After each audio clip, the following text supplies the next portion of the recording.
So what can you do if Instagram is not compatible with this iPad? So there are a few things which you can most definitely do.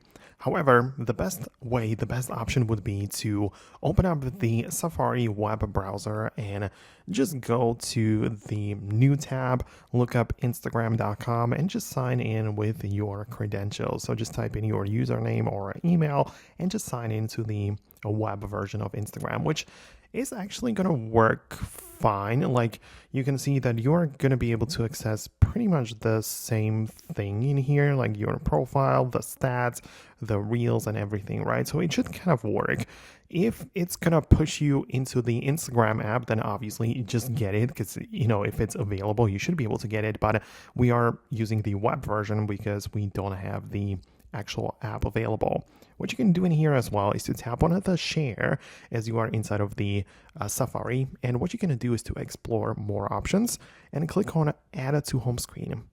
And you want to make sure that you open as a web app is the toggle enabled right there. So when you add it to the home screen like this, you can see that Instagram kind of like appears as if it were installed. And when you get inside, you can see that you can sort of use Instagram as an application, but it's a web app really.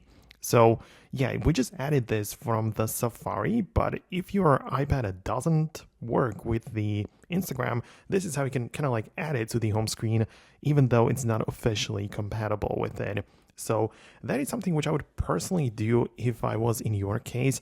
Let me know your thoughts and opinions below. So you can see, by the way, that if I hold down on the icon, it's not like, it's not even considered to be an app because I can delete the bookmark or share the bookmark. So it's not really an app which I can uninstall. It's just a web app or a saved bookmark. So yeah, that should work on every single iPad. Let me know your thoughts and opinions below. I'm going to wrap it up. Thanks a lot for watching, and I'll see you later in the future uploads.